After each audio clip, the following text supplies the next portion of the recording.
Ingat simpan emas ni confirm untung sepanjang masa. Silap.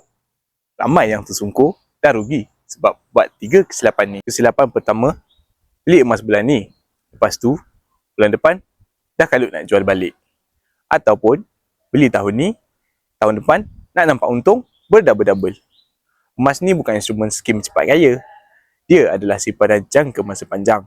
Paling kurang, simpan 2 tahun ke atas. Yang kedua, borong emas perhiasan. Tapi, niat asal nak buat pelaburan. Mak-mak memang suka.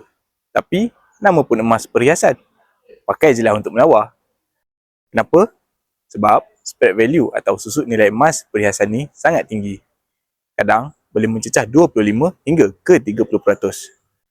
Berbeza kalau korang beli gold bar atau dinar. Terutamanya, dekat public gold. Spread value dia sangat nipis. Sekitar 6 hingga 9% je.